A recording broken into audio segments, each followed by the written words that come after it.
Salutations to all the nations. I'm the Tully Monster, and welcome back to Tullymonsterville, episode 4. Today, we're gonna build something. We're gonna build something big. We've been hiding in a hole too long, and we need to make some moves towards some other stuff and things. So, what we're gonna do is right there in that chest behind me, we have a hint as to what we're gonna do. We have tons and tons of dorite, tons of granite, and a whole pile of stone bricks. What I want to do today is I want to make this little pad right here, my little safe zone, reach to the sky, make it a little lighthouse.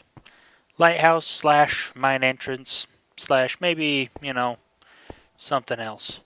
But before that happens, I want to run downstairs here, show you guys what I've been up to. I have a few things prepared. I don't know if you all have seen it, but I put what do you call that stuff? Magma blocks down there on the bottom of that because slimes seem to like to spawn in there. And every once in a while, I'll go by there after mining, and there will be tons and tons of slimes in there. Slimes like to be in here a lot whenever I'm down here for more than a few minutes. But I don't think I've been down here long enough. So what we're going to look at first is in this chest right here. As you can see, I have all the stuff for an enchanting room. Or at least for an enchanting table and the books and stuff to do it. But I thought what would be a really cool thing to make an enchanting room out of. I just figured we'd stick it in here. We wouldn't hide it anywhere. This will be kind of temporary for now, but it'll get us the enchanting stuff that we're after. And we're going to go ahead and make this the epic enchanting room by making it completely out of obsidian. Which, a little overkill, but it's cool.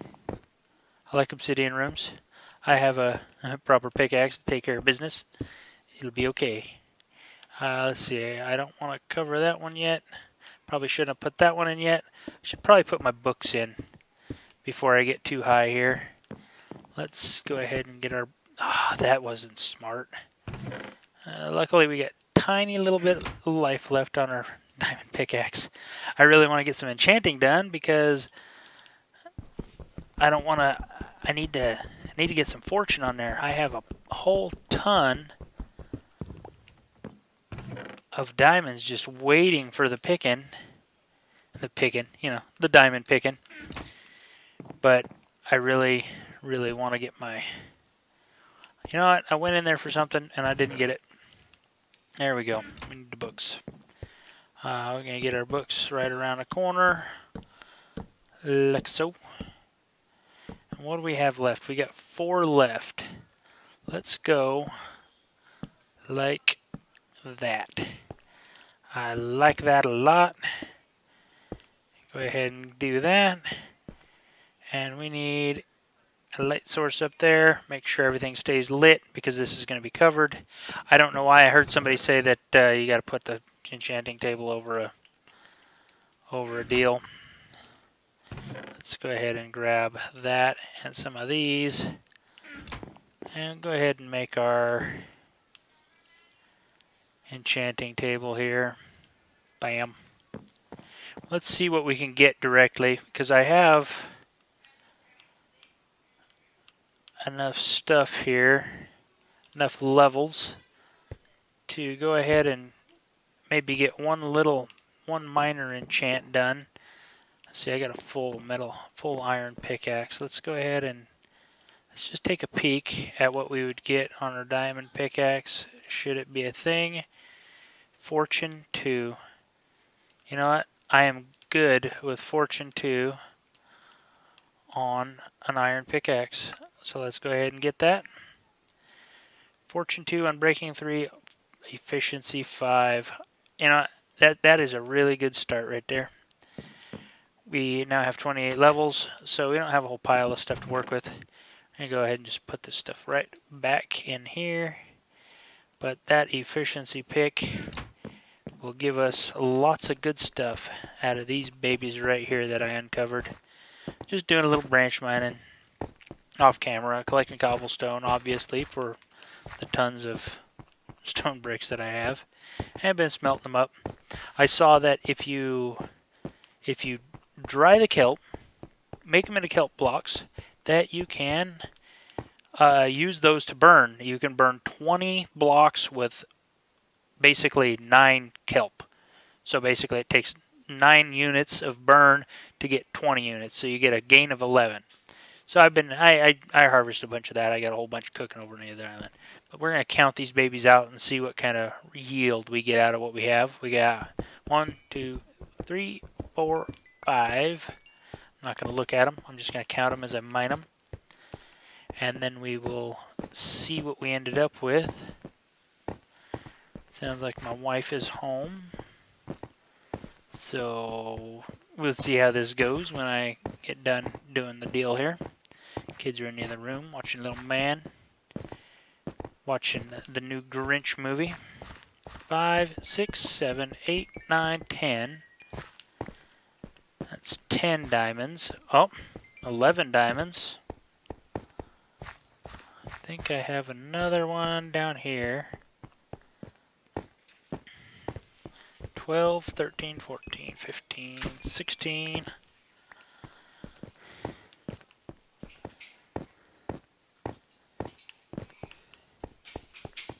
16 so far. How many more do we got? I think I got at least one more deposit down here to grab. Yeah, I think there's one more down there at the end. I can see it. We'll run down here real quick. No, I got 2 deposits. So we got 16, 17, 18, 19, 20.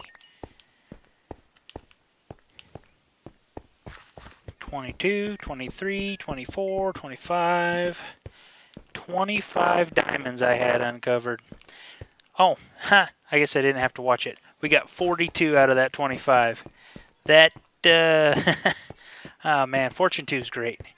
Although Fortune 3 would have probably got us a full stack, but you know what, I'm good with 42 because it only takes 24 to make a full set of armor, and we got a whole set of tools and everything else working in our favor now.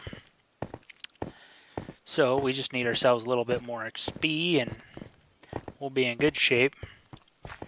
So let's go ahead and get up top here, put some of these diamonds away. Because I just want to use up, let's see, let's put that guy away. Let's grab that guy. I'm going to grab another pick. I don't want to use this one. Although, you know what, whenever I get the levels, it's not going to matter. It's got Unbreaking 3 on it. It'll do what we got to do today. We're going to go ahead and use it. Because it's got Unbreaking on it, it shouldn't break too quickly. Let's just put that away. Let's put those away. I'd hate to die and lose them in some grotesque fashion. Looks like it's nighttime out here. But basically, what I'm going to do is I'm going to go up 10 levels with stone brick. I'm going to go up. I'm going to come in a circle, go up 10 levels in a spiral pattern. But I will probably work some zoomy zoom motion and all that good stuff along the way here. And I will bring you all back when we get to that point.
Alrighty, this is where where the rubber meets the road. We're gonna have to jump down.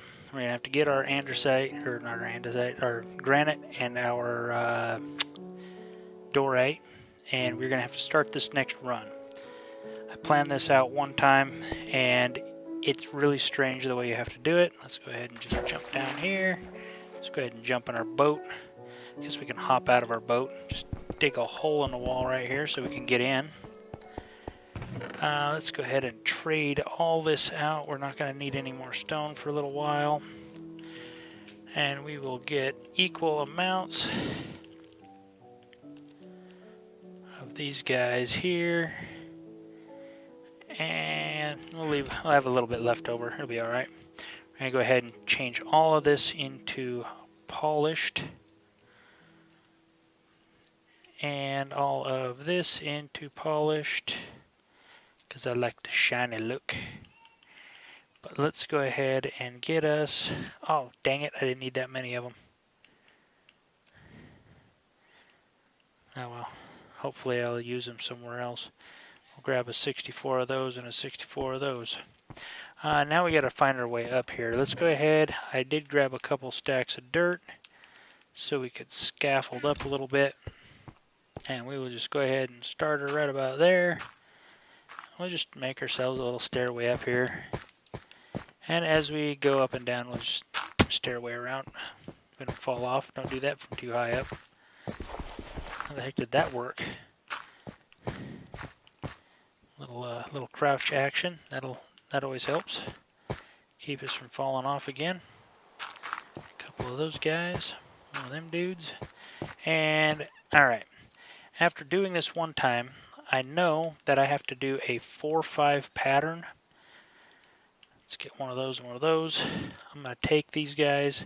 I'm going to go 1, 2, 3, 4.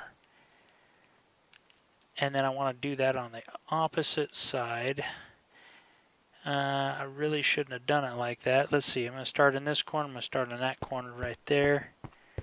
We'll do a 4. 1, 2, oops, 2, 3, 4. So that mimics those 4. Let's go these 1, 2, 3, 4. And we'll wiggle our way around here. We'll do the same thing again. 1, 2, 3, 4. I don't remember how many of these takes 5, so 1, 2, 3, 4, 1, 2, 3, 4. Alright, it's 5 and 5, so we got to go 5 across from each other. So I'm going to go 5 here, and I'm going to go 5 here. Then I want to make a couple whites 5. Let's see. If I do that one 5 and I do this one 5, let's just do it. Let's just do them the 5s back to back. Put 5 there. This should be a 4, and I should need one more white there for the 5. So we got 1, 2, 3, 4, 5. 1, 2, 3, 4. 1, 2, 3, 4. 1, 2, 3, 4, 5. 1, 2, 3, 4. 5. 1, 2, 3, 4. Okay, there's 5 and 5, and 4 and 4. Alright. That is what we're going to go with. But basically, we're going to make this thing spiral up in a pattern. So everywhere we got a red block, we're going to go bam. We're going to just hop on, and as soon as we hit there, we're going to switch. And that way we have an overlapping pattern, like so. And I will be back here momentarily when we're up at the top.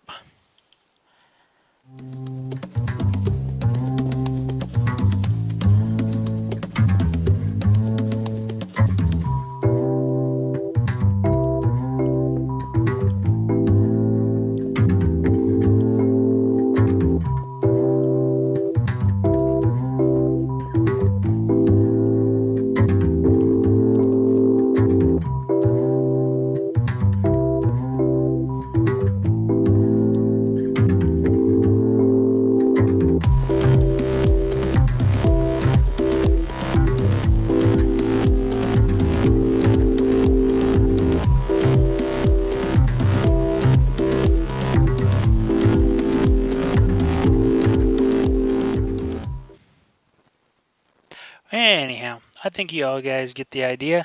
I'm going to go ahead and cut her here, and we'll bring you back when we get to the top of this thing, because otherwise we're going to have a cutaway view that's, I don't know, 25 minutes of me building in high speed, which I don't know if that'd be too boring or not. So we're just going to go ahead and cut her here, and we're back. And why are we standing on the mainland? Well, mostly because the mainland gives us the best view of what we've created. And what we've created is our little spiral light tower, lighthouse thingamajigger. That bottom row right there is what we made there, the 5-5-4-4 mix. Then you have an even 4-4 mix. Then you have a 3-3, 3-3-3-3-3-3-3 mix. And then we got a kind of a base built up there on top. It's kind of bland now. I'll have to detail it a little bit. I want to build a bridge that goes across to that little hole I made at one point. But let's go ahead and run over there and see a little bit of what we got going on so far. Pop her in here into that back hole we made. As you can see, I've been working on some of this thing. I kind of made a hole where we come through here. I want to come in, kind of a drop down into the mine, or come back around into the stairway.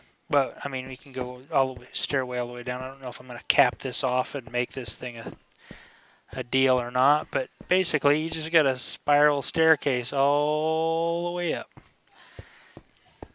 Let's get our run on here, and if you get this baby running smooth, you can just kind of zip right on around. Don't fall through the middle though, because it's a long way to the bottom. Oh dang! Oh, hey, put a rail or put a block there or something. That almost didn't end well. But this is what we got going on. I just got a crafting table up here right now.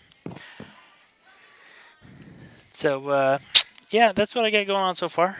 Nice little view. Pops up here. What can we see from up here? We can just see our cows and our wood farm and stuff like that. We need to go down there and collect some of that. That's all grown to max capacity. But yeah, it's been a fairly constructive episode. I'm not sure how long it'll take, given all the different aspects and cuts and speed ups of this video. So we'll see how long it is when I get all said and done. But on a ending note, let me pull out my phone and come up with a little bit of a concept of the talking types. What was I thinking here? Oh yeah, something's kind of easy here. I was thinking about the probability factors. A lot of people they like to calculate the odds of a universe like this being being possible. Whether it's being possible by a creator, whether it's being possible by chance, all this stuff like that. And the numbers are astronomical as far as, what are the odds of this universe, given all the known parameters, not even accounting for all the ones we don't know about that are required to be set in place for a self-replicating cycle to even happen. That's just getting from the organic to the from the inorganic to the organic. That's an impossible hurdle. But how does nothing explode into everything? But can I pose you this question? If the odds of that are, I think it's like 1 to the 147th, or 10 to the 147th. I think 10 to the 24th is scientifically impossible. But they calculate the odds to be 10 to the 147th or something like that. My numbers may be a little bit off, but I'm sure we can look those up at some point if anybody really needs the actual numbers. I know I can find it without too much hassle, but just barring going into any major details right now, we can it's just a ridiculous number. But I got a question. What are the odds of a universe? If you were given an all-powerful God, what would the odds be that this universe could be created exactly, assuming he had the knowledge, assuming he had the ability, the power, the material, and the purpose to create it. I would say the odds are 100%. It's like the odds of this computer game forming itself from cyberspace, or just from the the potential of a CD, of a disc. It would never happen, would it? No matter how many magnets you passed over it, no matter how many things you passed over it, it would not randomly happen. But when you got a creator that says, hey, I want to make this game where you can build things with square blocks and enchant your pickaxes and put armor in it and give it physics and all these different things, what are the odds that this game could come into being? Guaranteed. This game was going to come into being because its designer had a purpose. Guaranteed. This universe is here because its designer had a purpose. I mean, doesn't that just make more sense? I mean, to me, it made a lot of sense. I spent the first 33 years of my life believing time plus chance until somebody finally brought me the information, the question, what's more reasonable? You know what I mean? So, anyhow, something to think about. God bless you all, and we'll see you in the next episode. Later.